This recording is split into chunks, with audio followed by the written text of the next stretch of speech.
Welcome to Moments with Marianne. Allow me to interrupt your train of thought with something that may be one of the most interesting things you hear today. This is Marianne Pastana, and today's special guest is Dr. John Demartini, and he's here to share with us dealing with grief.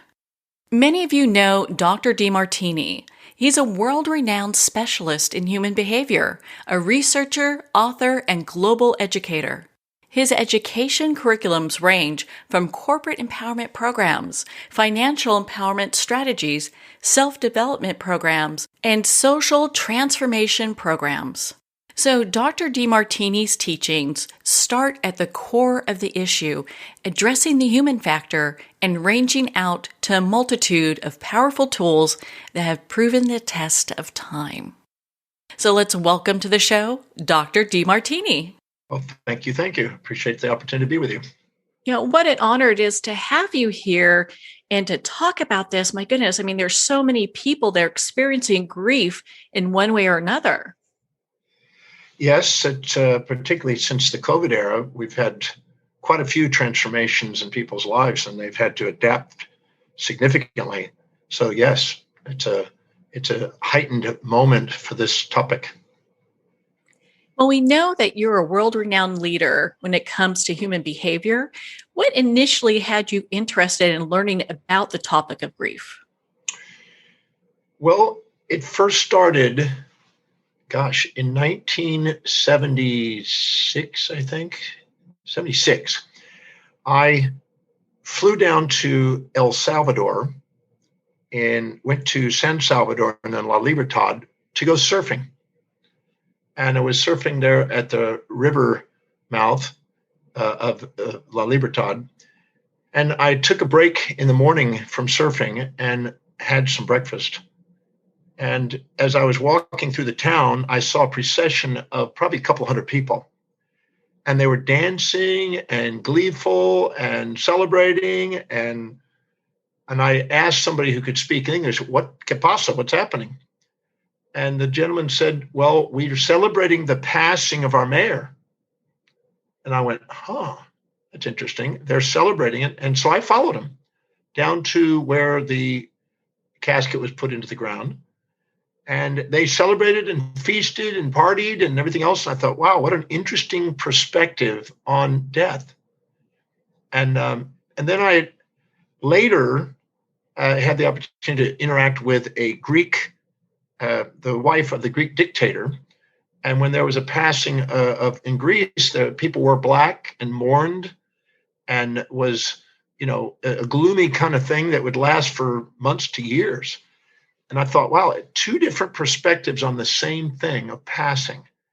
And I was curious, that started me off. Why do people have different views? Why do people have glee or sorrow? And what's the difference? And how does that work? And how does the brain do that? And so I was fascinated. That's when it started in the 70s. Oh, goodness. What a fascinating story and how that all comes together. And we're so grateful that you're, sharing that with us now, because my goodness, when we look at grief, people are experiencing grief in one way or another, like I said before, but it could be like loss of a loved one, loss of a job, income, so how do people work through this grief? Okay. Now this is an interesting thing that what I'm about to say, I'm going to preface by saying that it may shock you what I say, but I have about 4,000 cases to prove that this principle is solid. So I'm going to say it, even though people react at first, because what we're trained and believe and what our culture says has a lot to do with how we respond. So here's the deal. There are two sources of grief, only two sources. The perception of loss of that which you seek, and the perception of gain of that which you try to avoid. I've tried to condense it the simplest I could. The perception of loss of that which you seek, and the perception of gain of that which you try to avoid. So it's a response of our amygdala, which is a subcortical nuclear area in the brain that responds to seeking prey for food and avoiding predator from being eaten. So to seek prey, the perception of loss of prey is grief. and the perception of gain of predator is grief. Now, simultaneously, when there's grief, there's also relief. There's two sides, like two poles of a magnet, but one's usually conscious and the other is unconscious. And there's two forms of relief: the perception of gain of that which we seek, and the perception of loss that we're trying to avoid. So if we finally consume food, that's relief. Oh, we've all had times where we've been hungry. Oh, finally get some food. And when somebody annoying, a predator or somebody that challenges us comes nearby, when they finally walk away, oh, what a relief. So we get a relief from the perception of gain of that which we seek and the perception of loss of that which we try to avoid. And relief and grief are pairs of opposites. Now, anything in our life that supports our survival or challenges our survival can be represented in a brain as prey or predator. So anything, let's say money coming into our bank, is a relief. The loss of money from our bank is grief. A bill coming in is grief. Somebody else paying the bill or having the bill being a mistake is relief. So we automatically have grief. Now this spills over into anything that we seek or avoid. So if we infatuate with somebody, like we first meet somebody and we got the puppy eyes, we infatuate with them, right? When we think there's more similarities and differences, and we think, oh my God, we have the same number of eyes, the same number of teeth, the same number of ribs and arms and legs. We must be soulmates kind of stage, that infatuation stage. If we're highly infatuated, we have the greatest grief if they were to walk away or somebody was to steal them from us. That's why we have envy and jealousies. But if we're resenting them and somebody takes them away, we're relieved.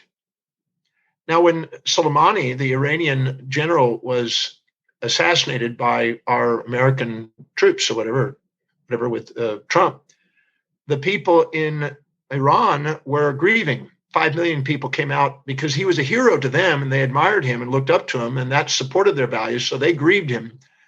But in America, because we had tainted him with a subjective bias that he was a villain and he was a terrorist, we were relieved. So we relieved the death. They grieved the death because one had them as a terrorist and it was like a predator, and one saw him as a prey and they looked up to him. So the grief and relief process is based on the associations we make with people. Now, when somebody passes, and I've taken 4,000 people through this process, and we've done studies in Keio University in Japan on this, and we've worked with the Christchurch earthquake and the Japanese tsunami and the Japanese earthquake and demonstrated this, that when somebody passes or dies, if you resented them, you're relieved. If you had infatuation with them, you grieved. And so our associations with our perceptual associations we make will determine the degree of grief or relief when somebody passes. And I ask people, so what specific trait, action or inaction, do you perceive this individual displaying or demonstrating that you admired most and now grieve the loss of most? And you'll find out when they make a list of what they're missing in the individual, they'll start out saying everything about them. And then we've never found that to be true. We'll find out that they're missing the traits that they were infatuated with that supported their values and survival and that gave them a dopamine fix and activated the nucleus accumbens. And when it activated the nucleus accumbens, the pleasure center, they missed those traits. But they never listed a trait that they disliked about the person. So they never listed, I miss their dirty clothes. I miss their screaming and yelling. I miss those things that really irritated me. They only miss and grieve the loss of the traits that they admired, that they depended on, that they were infatuated with, that activated the nucleus accumbens that gave pleasure. So this confirmed the principle that we only grieve the loss of the things we seek, not the things we're trying to avoid. So if I identify what those are and we make a list, and in most grief cases, we find 9 to 11 listed. The most I've seen is 26. The least I've seen is 4 on deaths. But we usually have 9 to 11 listed traits, actions, or inactions that they missed, that they admired. If we identify those traits, those actions, those inactions, because something we judge that they do or don't do, and identify at that moment that they're gone, they pass or die or leave, because sometimes it's not a grief over a death. It may be a grief over somebody leaving you, a a boyfriend or a girlfriend. The moment they leave, if we identify who emerges in their life to now replace that behavior, to their surprise, they'll see that other people emerge those behaviors around them and fill in those gaps. And this is astonishing, but we've done this again on 4,000 people, and I have 6,000 something facilitators that have done this on thousands of others. So we've got a pretty good database now. If we look at the new forms and the people that take on these roles, all of a sudden our kids pick up the trait, our friends do it, other family members.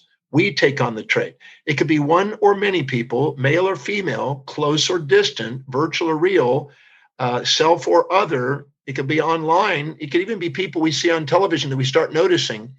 But if we identify where those traits are and quantitatively equilibrate them and find out and keep listing where it is, to their surprise, they have noticed those traits in new people. Then if we go to the moment when these people originally displayed those traits and find out the downsides of those traits, because every trait has two sides. That somebody you admire may have a great sense of humor, but after a while you get bored with hearing the same jokes. And we find out there's pain associated with the same traits we also admire.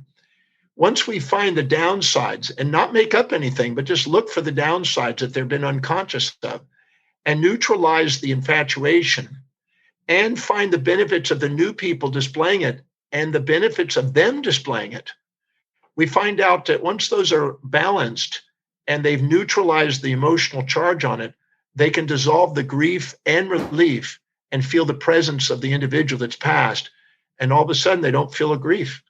Grief is a response to a perception of loss of traits that you admired. If you neutralize the traits, if we look really carefully, the very traits we admire in somebody sometimes become the very most irritating traits in the future. Maybe they're very intelligent, but they like to argue and think they're right. Maybe they're great looking, but other people, all the women are after them. Maybe they got a great sense of humor, but they're silly and they don't get grounded and you can't get a serious answer out of them. There's always two sides to the trait. And once we see both sides and become conscious of both sides, we take the grief and we dissolve it. And this doesn't take that long. I've given money back guarantees on people in 3 hours, and people go, "That's not possible." But I've proven it in front of psychology departments. I proved it now in the university at Yale University, and people go, "Wow, we have a new paradigm here." That's so impressive because it's really shifting people's lives. Because you often hear about all these, people that have been suffering with prolonged grief over years, and I think that would impact their body at some point. Well, without a doubt, I've got a new book that's on grief that's being made right now. And what's interesting is the cardiovascular system, the digestive system, the immune system. In fact, every system of the body is impacted by prolonged grief. Now, they used to think that, you need to grieve and get it out. That's absolutely erroneous. Now, if we are repressing our perceptions of individuals, that's unwise. But if we actually dissolve the grief by balancing out our perception, we increase our resilience and adaptability because our autonomics come back in balance. See, if we're infatuated with somebody, our parasympathetic activation occurs. When we're resentful to somebody, our resentment occurs, and we end up having the sympathetic side come out. When we balance our perceptions, the autonomics come into balance, and that's where we have the most, resilience and adaptability, and our heart rate variability can be measured and so we've shown this and proven this once we finish the method on this and shown the heart rate variability immediately responds, and we can show it expanding. So there's evidence that we have the capacity to do that, and there's evidence to show that prolonged grief actually causes cardiovascular, digestive systems, immune effects, and muscular tension problems, circulatory problems, etc. Wow, that's just so, interesting to hear about this from a science-based perspective, because a lot of times you hear people just have to develop greater resilience or, they move through it. And well, they do. But the thing is I'm not interested in hoping and kind of praying it's going to happen and gradually. I'm interested in how it works, how it happens. That's what I did. So I figured it out. It's not that hard to figure out, really. It's not rocket science. It's just basic physiology. Once you understand that, I mean, I had Oprah magazine in South Africa did a kind of a thing for us. What they did is they put out in their magazine, anybody who's suffering from grief or depression, if you will share and write in your story, you'll win a 2-hour session with Dr. Demartini to dissolve it. We'll do a before and after story on it. So we did this regularly in South Africa, and we took grief processes of deaths and losses and all kinds of things. People lost large sums of money, or they lost their house in a fire, or whatever the grief is. And we demonstrated this repeatedly, and the before and afters were pretty astonishing. And so it's not a hit and miss. It's a science today. But it's not popularly known yet. I'm trying to write the book to get that out there. But I've done this on television. I've done this on radio. I've done this under supervision under universities. I've done this under major catastrophic events. This is a science. It's something that needs to be out there because most people don't know it's available, and I'm trying my best to get it out there. Well, we're so glad that brilliant minds like yours are working on this and bringing it to people who otherwise would be really stuck, because you often hear about people being stuck for long periods of time. Well, I was on a Dorian Wheel show, which is a radio show in South Africa one time. And they had the lady that was running the Compassionate Friends organization. And her perspective was that when you have a death of a child, for instance, or whatever, that you should mourn forever. And I thought, what an interesting perspective. If she only knew her physiology and knew what that does to physiology, she's actually initiating prolonged health issues. But she basically was trying to promote. And so Dorian Whale, as a fun thing, decided to put a 2-hour radio special with her and me, different views. And so instead of us sitting there and debating, which was just, almost a waste of time, I said, why don't we get real people to call in who are grieving, and let's do the work. Let's do it right live, and let them have your choice, and let them do my work, and let's see what they choose. And so we had 2 call-ins back to back. One was a gentleman just lost his wife and was non-functioning, was not able to work, and was grieving. And then another one was a man and woman who had just lost a 12-year-old son who had Down syndrome. And, the lady was saying, you need to put the room the way they used to be, and keep a room, private room, so you can go in there and you can cry for the next 25 years. And I thought, what a crazy thing to do. Why would I want to be dwelling on something? That's Freud called that cathexis of the libido, to put energy into something that's no longer there. And to create a fantasy about who they were and a nightmare as a result of that. So I basically went in there and we dissolved on the show live 2 people's grief. And one was about 45 minutes and one was about 38 minutes. And then I met with both of those individuals afterwards. One was in Cape Town, South Africa. One was in Johannesburg. And if there was any lingering components that we didn't get to address on the show, we did it, but there really wasn't. And then they went back on the show and shared their experience. And then what was interesting is one of the ladies from the Compassionate Friends that was promoting grief was the sister of one of my facilitators who deals with post-traumatic stress disorder there in South Africa, who uses my work. And so he got on there and challenged her as a sister-brother combination, which was quite humorous, and tried to say, why don't you learn instead of hold on to this promotion of this prolonged grief syndrome, which actually is causing cardiovascular and digestive problems and immune problems, et cetera. So, yeah, I've had the opportunity to do it in those settings, and it's actually quite fun to transform people's lives and liberate them from their grief on the spot. I did it on CNBC in television in America years ago, and we had a lady call in. It was just her father had just passed, and we got to do it live on a TV studio setting. So I've been blessed to do it under very interesting settings. And that must have been so interesting. I'm sure the people who are listening to that and watching that are really learning a lot, because a lot of times we do look at grief in a different way. It's all about shifting perspectives to look at it the way that you're teaching. Well, the thing is, it's a choice. I'm not saying you have to do it. There's nobody forcing you to go and do it the way I'm offering. You have the right to do whatever it is, but you need to be informed. You need to be informed that prolonged grief can be, affect.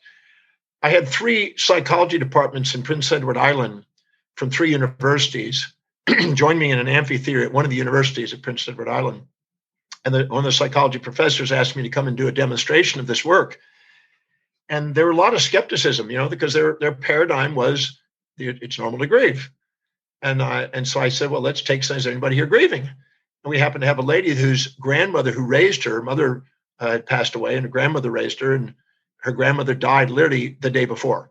So she was literally having, still trembling in her mouth and her crying and this kind of stuff. So she had active grief. And we put her up in a room and took her through the process. It took an hour and 13 minutes to get it complete. And then we asked anybody to do anything they could to try to initiate any grief out of her, and nobody could do it.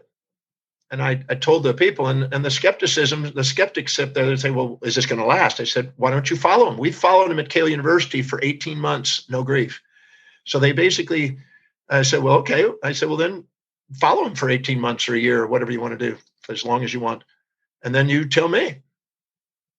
But once you understand how the brain works, once you understand associations, you have the capacity to change neurochemistry by perceptions. The ratios of our perceptions determine the ratios of our neurotransmitters and modulators. So we can change our chemistry by changing our perception. And people don't realize that. They're so used to looking for a pill for every ill and allowing pharmaceutical companies to sell them on the idea they got a biochemical imbalance, but they never asked, how does it become imbalanced in the first place? And that's because of the ratios of perceptions. If I stack up and say a bunch of positive things about you and build you up and make you feel proud, your serotonin goes up and your osteocalcin goes down. And if you understand those transmitters and understand the ratios, you can change those ratios. And those are the things, those molecules of emotion are what give you those grief processes. And they're changeable. And it's so ridiculously simple. It's almost been overlooked for 25,000 years. That's amazing. Well, and I know that you've written other books, like you talk about the gratitude effect. Does that come into play when people relieve that grief and they start working into a spot where they're more grateful? Because a lot of times you hear, like, if you remove something, you have to fill it with something positive. Well, that's the positive mentality kind of model that's incomplete at best and misleading most of the time. Gratitude, there's 2 types of gratitude, and we've all experienced it. There's a gratitude when somebody does something to us that supports our values, and we go, thank you, thank you, thank you, thank you. And it's kind of superficial. And then there's a deep gratitude when we discover the hidden order and the meaning behind something that we thought was challenging. And that gratitude is a grace, you might call it. It's a deeper, more meaningful, the mean between the 2 pairs, not just a superficial support of one side. So one activates a dopamine, one actually balances neurochemistry. And that gratitude right there is what occurs when you finish the grief process. There's a gratitude for the order, because, it's interesting. We have a fantasy that we're comparing this individual to when they pass. Nobody knows when somebody's going to die. Nobody knows when they're going to, or there's no way of knowing that. We can say, well, we can have an average and we can have a probabilistic statistic that says, okay, we're going to average about 83 years as a woman or 85 years as a woman and 82 years as a man. And so if they die earlier than that, oh, we're sorry. And if they go beyond that, well, they had a good life. So we basically set up this arbitrary thing, but the real bell curve shows that we died all ages. Some die young ages and car crashes. And so we never really know. And so we sometimes compare the moment and what actually occurred with the fantasy of how it's supposed to be. And those, in a sense, make it difficult for people to get grounded about their ground reality. And that's part of what sets up the fantasies in the first place about how they should have been. But what happened is what happened. That's the reality. And anytime we ground ourselves in what actually occurred and then ground our expectations accordingly, we do much wiser in life. But it's like a man or a woman getting together and they have a fantasy that they've created in their search image about how they want a relationship. And then they have this fantasy, then they're actually having an affair with that fantasy and then comparing their reality of their relationship with it. And if it doesn't match that, they punish the person to try to get them to match the fantasy. And then they undermine the relationship because of comparing the current reality of a relationship to a fantasy. And this happens all the time in relationships. And it's part of the thing about growing up and maturing and get grounded and realizing that human beings have both sides instead of holding on to fantasies. But the same thing occurs about life or death. We automatically assume, we go, congratulations on a birth, and oh, I'm sorry about a death. But the real truth is, some people, when they're dying, their grandmother may have been suffering for 2 years or 3 years, and the family may have been distraught, having her gradually decay and die. And then all of a sudden, when they're passing, there's also a relief. Finally, that long duration of suffering is over with. And so it could also be that there's two sides.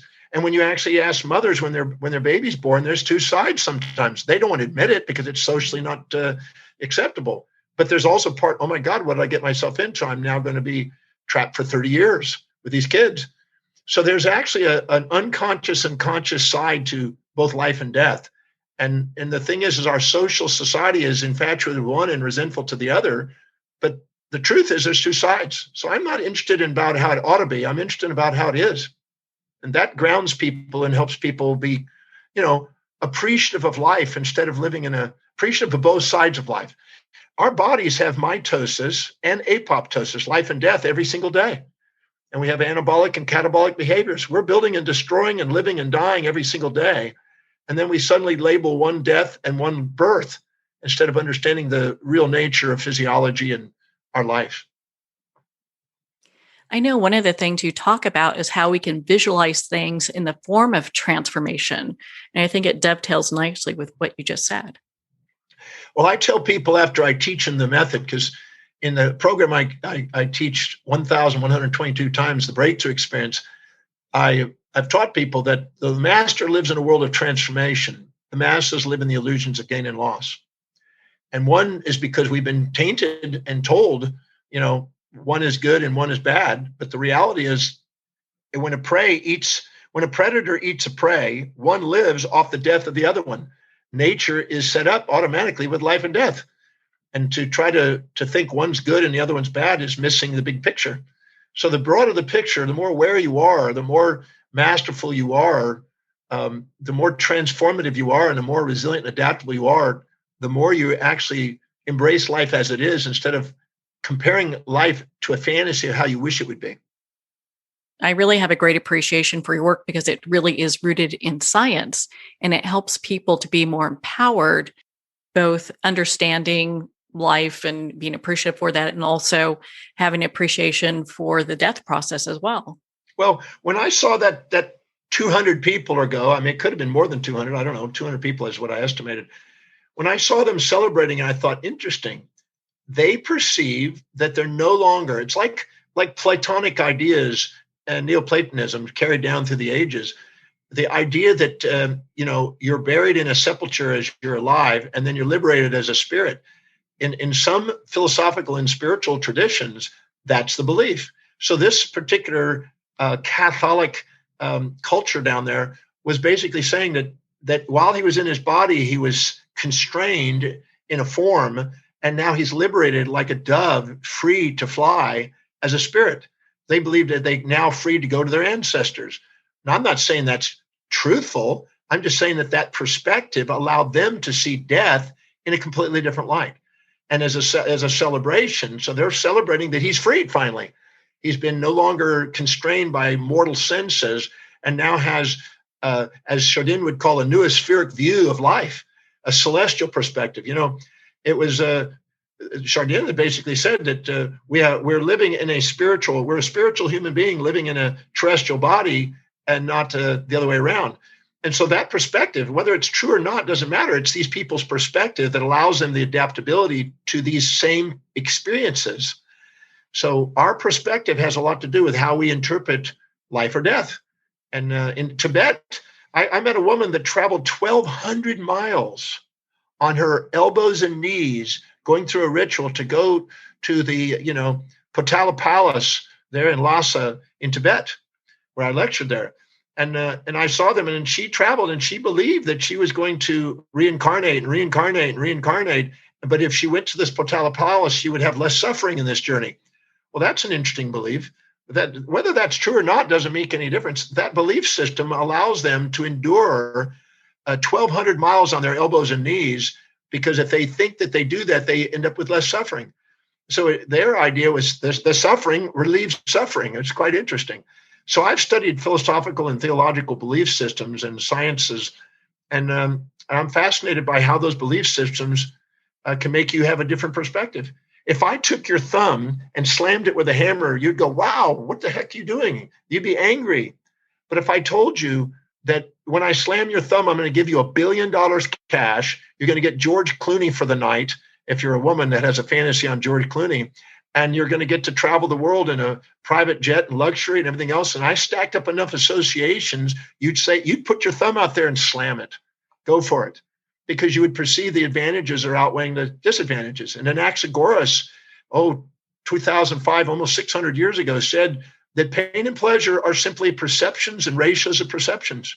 And it's so true. I've taken people that are extremely pain and or extreme pleasure and asked them new questions, made them associate differently, and changed it on the spot.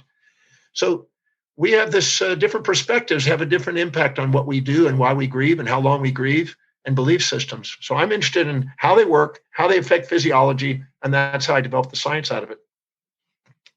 So is it the belief systems is kind of where people end up getting hung up a little bit? Yep. Their belief system is they're now here they're suffering. And many people get secondary gains out of suffering. There's a lot of people that they'll put on a suffering. I watched when my father passed, when I went to the funeral. My mother was off to the side. She was in a wheelchair because she had Lou Gehrig's condition. And she was having a conversation with me. She wasn't even distraught. She said, he's an amazing man. He lived an amazing life. He had Parkinson's condition. And she was centered. I was amazed how centered my mom was. And she says, isn't it interesting? I'm watching the people who are grieving the most, and I'm watching the people who are talking and having a conversation and talking about the times they had together that was fun. And I'm watching different people's response to his death and his funeral. And I started watching with her, and we were watching on the side because people were going through it. And he said, the people that were infatuated with Dad are the ones grieving, and the people that knew both sides of him are sitting there having a conversation. And we watched it live at the funeral, because not everybody is sitting there grieving. Some people are sitting there and thinking about it, and they're talking to their friends. There's a whole scale, a spectrum of responses based on their perceptions, experiences, and their belief systems. And so that's what I was fascinated with. What is it that makes those distinctions, and how do we do that consciously? And that's how I came to the system, the method. Well, I'm so glad that you did, because I found it to be so powerful. And, I can understand what you're talking about as far as perception goes. I had a friend whose mother passed, and we went to a celebration of life event. And so it's just like you were saying, it was more of people really celebrating the life the person lived and who they were, as opposed to having that grieving process. Yeah.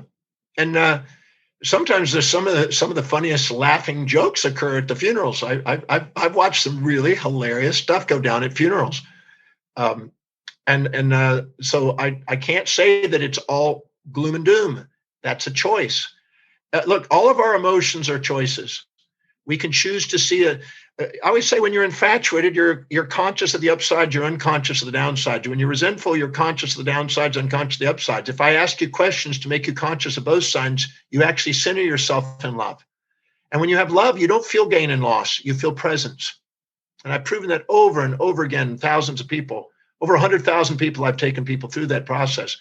And there's no doubt about it.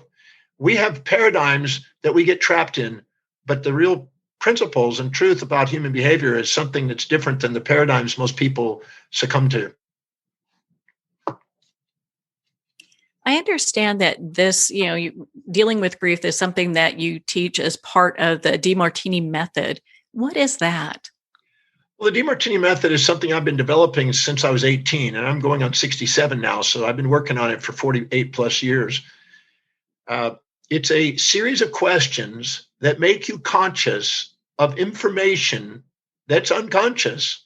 So you see mindfully the whole, not just the subjectively biased part, and allows you to become aware of things that you were unaware of, which lead you to a seeking or avoiding impulse or instinct. And it strengthens your intuitive wisdom to be able to see both sides. So you're centered again, and you're in your executive function, self-governed, instead of sitting in your amygdala, seeking and avoiding and reacting to the external world. So it's a path of mastery exercise based on a series of questions that liberate you from emotions that distract you and allow you to be present. The result is gratitude of the heart, love of the heart, you might say. You really feel love for this yourself and other people. You have equanimity. You have equity between you and others when you finish it. You feel certain. You feel present. You're grateful. You're inspired by the magnificent hidden order that was there in that experience. And you're enthused to take actions from it and use it as fuel instead of friction. So it's a very powerful tool that's reproducible. I've taught, like I said, 6,000 to 7,000 facilitators around the world that are using it. Just did a training yesterday, in fact, on it. And I'm trying to get it out, and it has wide application. We have found over 1,000 applications in human behavior for its use, from grief and death to people that are intimidated in sales, in conflict resolution. In fact, I just got asked by in Israeli and Palestinian conflicts. I'll be doing a presentation, a keynote speaker there on introducing the method there. So it's got many applications in business, corporate, government, education. So I've been teaching it now for many, many years and trying to get it to as many people as who want it. It's not necessary for everybody. Some people like to wallow in their games and run their stories and play victims of history instead of masters of destiny. Isn't that the truth? So, but I know we're in this age where not everyone, but there's a good group of people who are looking for something that is bringing them to some sort of a personal awareness, enlightenment, however you want to call it. And I really feel like your programs help people to get to that place where they're able to really kind of work through and these different situations that happen with life skills they maybe never have earned. Well, everything is on the way, not in the way, actually. But what we do is we have artificial moral hypocrisies that we trap ourselves in and we subordinate to from mothers, fathers, preachers, teachers, mores, conventions, traditions, religions, politics, about how it's supposed to be instead of how it is. And anytime we compare how it is to how it's supposed to be, we're automatically going to be frustrated. And so we add this frustration because we buy into the myth instead of actually get to the truth of the experience. And when we get to the truth of it, it liberates us because we have more of a balanced view about life. So yeah, the application today is very, very significant. And many people, they create their own suffering. The Buddha says the desire for that which is unobtainable and the desire to avoid that which is unavoidable is a source of human suffering.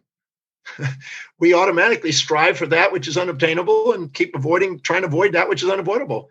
And that's like, the real truth is that we have both sides. Life has two sides, and trying to get rid of half of it is going to be futile. So I'm a firm believer of, introducing the method and assisting people in self-actualizing their life and being inspired by their life. I really believe that it's nothing to do with what goes on around you. It has everything to do with your perception, decisions, and actions in relationship to it. And you have command over those three things. I found that your workshops, and I know you do a lot of online courses as well. They're very empowering for people to really kind of take the reins in their life. Well, you can sit there and blame. Epictetus, the Greek philosopher, said, at first in your journey, you blame others. Then as you go down the journey a bit, you start blaming yourself. And then when you finally get to awareness, a full awareness, you realize there's nothing there to blame in the first place. It's just a feedback. Your physiology, psychology, sociology, and theologies are all trying to offer you feedback to your authenticity. And your authenticity is magnificent. And the magnificence of who you truly are is more magnificent than any fantasy you'll impose about how you're supposed to be. And people don't grasp that. And they keep comparing themselves to fantasies about how their ideals are supposed to be. And then they never live up to it. And then they have what Bronnie Ware calls the 5 regrets in life. I just spoke with Bronnie just about 4 days ago. We had a conversation. She lives in Australia. And she talked about the 5 regrets of the people dying. And it's right on. She's brilliant in what she did. And we had a conversation about it because she knows about my work and what it's doing to dissolve those regrets. So There's no reason why we have to have any regrets in life. If you look back in your life and compare your life to somebody else's value system, you're going to regret your life. But if you look and understand the magnificence and find how it was on the way, not in the way, and quit comparing it to fantasies, you'll ground yourself in the appreciation of the contribution you've made and the contribution of life around you that's contributed to your life. Yeah, it really is another shift in perspective and looking at things as, as they are, and being kind of just in this place where you're content and you're happy with it. Well, I remember when I was 27, I picked up Prabhupada's Gita and his 78 volume series of books on Vedanta. And as I sat and devoured those texts over a 3-month period, I remember it says in the very beginning of the Gita, it says, Om Tat Sat, and as it is. And when I was in Nepal and I was meeting with the Bampa Lama and having a conversation with him in his temple there, he and I had a conversation about the illusions of missingness and how nothing's missing. I always say at the level of the soul, the state of unconditional love, where we don't project any conditions, we just embrace the essence of being for a moment. In that, nothing's missing in us. We're full. The Gnostics called it pleroma, but I call it fulfillment, and it's mindfulness. And that's available to people, but they don't realize that. But as long as they keep being surrounded by idealisms that aren't so, and compare their lives to those fantasies, then they keep suffering, and it's self-induced. Yeah, it's kind of a self-induced thing. And thank goodness we have you that have, you've got all these workshops that people can attend even online. Dr. Demartini, where can our listeners go to learn more about your events and the online workshops and be part of your community? Well, they just simply go to drdemartini.com and that'll probably keep them busy for the rest of their life, because there's enough on there to keep them busy. There's hundreds and hundreds of interviews, thousands actually. And there's, there's YouTubes and there's videos and all kind of stuff. But if they want to go there and start browsing and take a peek and look at the events and stuff, that's just drdemartini.com. If they want to discover what their values are, what's really priority and meaningful to their life, there's also a value determination process that's complimentary and private for them that doesn't cost anything. They can just go on and just take a peek and answer 13 questions and get a printout and take a look at what's really their life is demonstrating important to them, so they can start structuring their life by priority and delegate lower priority things and get on with meaningful things. Oh my gosh, that is such a powerful thing, because most people don't even know what their values are. No, they're most people subordinate to those people that they exaggerate. And they walk in a mall and they see somebody they think's more intelligent, more successful, more wealthy, more stable in relationships, more socially influential, more physically looking, fit or something, and more spiritually aware. And they exaggerate them, minimize themselves, inject the values of others, try to live in other people's values, self-defeat, beat themselves up, and then get into a vicious cycle thinking, I can't trust myself. I don't know what's really important to me. They sacrifice and dilute the real calling in their heart. And then they end up getting caught in the herd and become conforming into the collective heroism, as Ernest Becker in his Pulitzer Prize winning The Denial of Death book. And then instead of allow themselves to be an unborrowed visionaries, pursuing something that instead of following a culture creates a culture. How empowering is that? Then people can live their authentic lives and really come from the heart in everything that they do. Well, Dr. Demartini, it's been such an honor to spend this time with you and talk about grief. I know it's been in a new perspective for a lot of people. A lot of times when people think about grief, we never look at it in the way that you presented today. So I appreciate you sharing your thoughts and insights with us. Well, thank you for the questions. And I hope I shocked and didn't overshock by my responses. Because if I shock them, it might stimulate them to go and explore and start a new way of looking. But if it overshocked them and they got in their amygdala and they went, oops, stay away, scary, that's okay too. It's all part of the journey. Well, Dr. Demartini, I learned a lot. I'm sure a lot of other people did as well. I'd like to thank you for being here with us today. Again, if you'd like to connect with Dr. Demartini, you can at his website, drdemartini.com, for more information. You'll want to stay tuned for next week's special guest, Dr. Mark Minicola. He was just awarded the Divine Contribution to Humanity from the Rishikesh International Film Festival for his documentary, The Way of Miracles. His book, also by the same title, The Way of Miracles, Accessing Your Superconsciousness, will be available on June 22nd. I know a lot of you know Dr. Minicola. He's a nutritional therapist, quantum energy healer who has transformed the lives of more than 60,000 people over the last 35 years. Now, Dr. Minicola believes miracles just don't happen, we create them.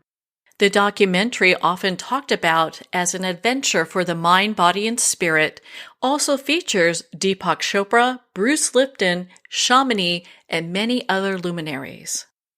If you would like to connect with Dr. Minicola, you can at markminicola.com for more information. To learn about the documentary and screenings, you can visit thewayofmiracles.com for more information too. For inspiration and motivation, visit momentswithmarianne.com. There you'll find an array of information for authors, speakers, celebrities, films, and much more. We also feature a great selection of books that are hand-picked to be part of our book club and recommendation list. Make sure that you check that out as well. I'd like to share with you our show sponsors that make all of this possible. And before we go, just remember, you've been listening to Moments with Marianne, where we make every moment count. Internationally recognized and award-winning author Judy Goodman works and teaches outside the box of limited thinking. Working with people from every walk of life, her goal is to empower you to be the best you can be, no matter what the challenge is. Born with the gift of seeing beyond our normal vision, she has an extraordinary gift of working with every challenge. Teaching beyond conventional wisdom, her work is described as life-changing. Visit judygoodman.com. That's judygoodman.com.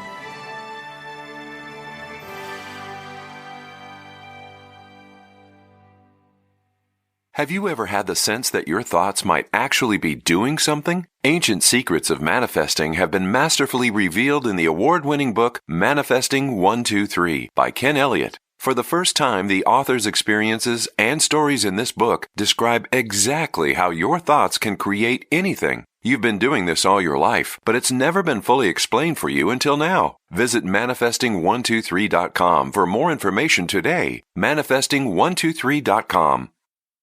There comes a moment when you realize you're somewhere special, when you discover that each beautiful creature that you see has been rescued from a life of absolute horror and brought to this incredibly free place. Here's where their lives were forever changed and where yours will as well. Discover over 500 tigers, bears, and lions at the brand new visitor center at the Wild Animal Sanctuary just outside Denver. For more information, visit wildanimalsanctuary.org. Discover true freedom at the Wild Animal Sanctuary.